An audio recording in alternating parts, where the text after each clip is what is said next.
Picture this, it's 2016. Hillary Clinton's email server in her private home is out there, leaking like a sieve at a spaghetti factory.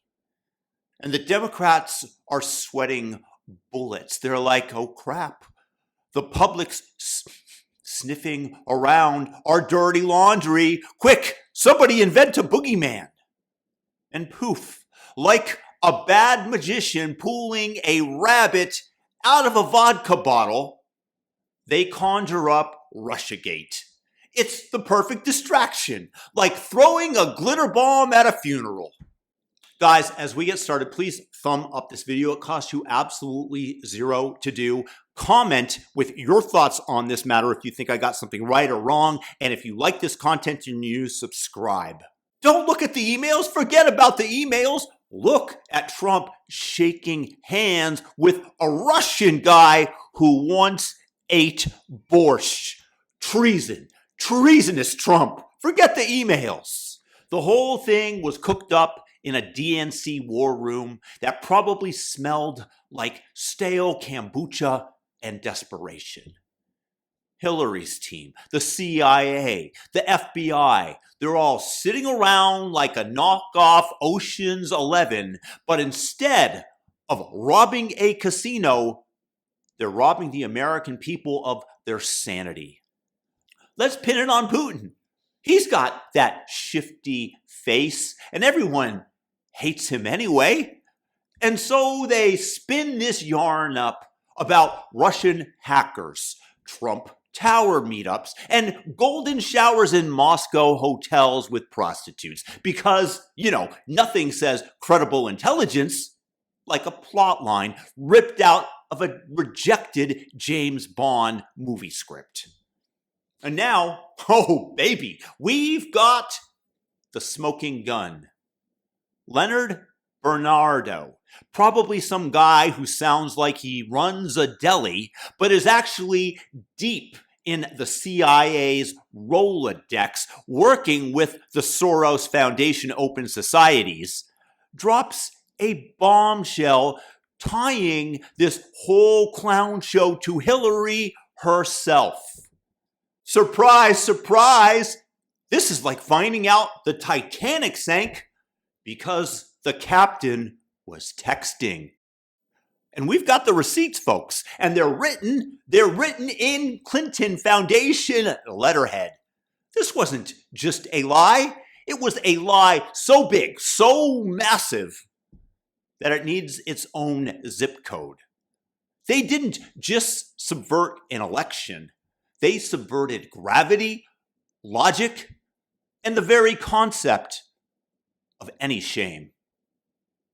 These people, Hillary, the FBI, the CIA, the corporate media, they're not just traitors. They're the kind of traitors who'd sell out the country for just a little bit of power and ego satisfaction.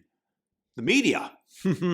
Let's talk about them because honestly, they are the worst. They're out there winning awards, the Pulitzer for best fiction, while pretending that it's journalism.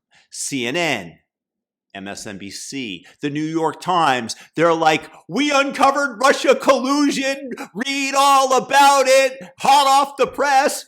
Nuh-uh, you uncovered a fanfic that you wrote yourselves, you hacks. They're clutching their Pulitzers like they're life rafts while the ship of public trust sinks faster than the actual Titanic. And don't get me started on how they've turned Russia into the ultimate villain. Putin's probably sitting in the Kremlin like, I'm just trying to eat my borscht and pierogi, and these lunatics think that I'm controlling Trump's brain with a Wi-Fi router.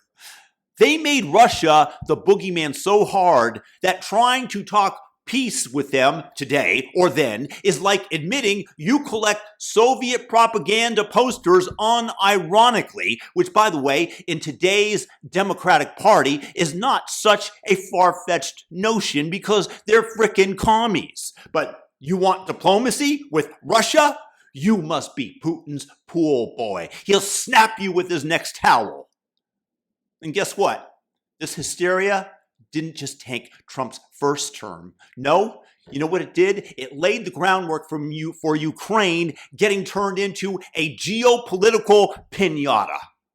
Good job, geniuses. You started a war to distract from some emails about yoga schedules and Podesta's risotto recipe, and now this Bernardo bombshell hits you, and you think that the media is going to report on it. Do we really? Are we that naive? They'll cover it up like a cat covers up its own crap, barely and with a lot of scratching. If they have to talk about it, they'll spin it like a dreidel on Red Bull. Trump's persecuting poor Hillary, they'll say. He's weaponizing the truth against her. This is what we warned about. This is the fascist that you idiots elected. You January 6th COVID deniers, non-vaccine takers. Yeah, because nothing screams persecution like pointing out someone orchestrated a hoax that made half the country think that the other half was secretly wearing ushankas and pledging allegiance to the Kremlin. These people didn't just lie. They burned the frickin' house down. And then they blamed Russia as the arsonist and then sold the ashes as investigative journalism. Price Pulitzer. They shattered faith in the foundations of our institutions like a toddler with a hammer in a glass factory. Smash that shit up.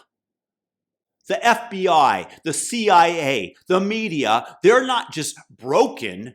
They're a yard sale of broken and selling us their crap versions of intelligence pieces at a very high markup of dollars and our sanity, while proclaiming that they are more honest than Abe Lincoln in saving humanity from sinners, as though they were Jesus himself.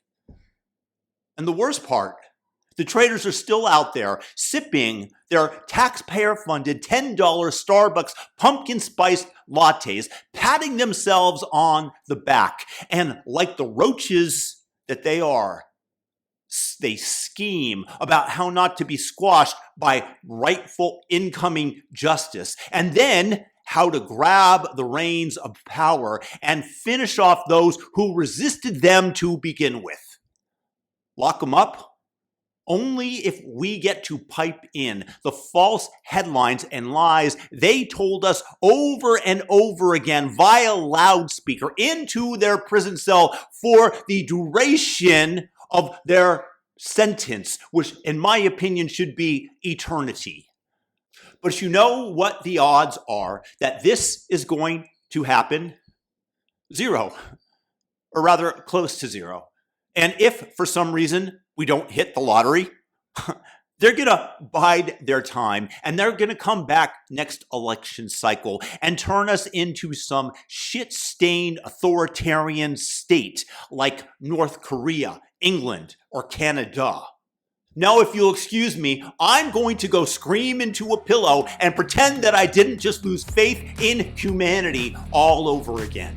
Thank you and good night.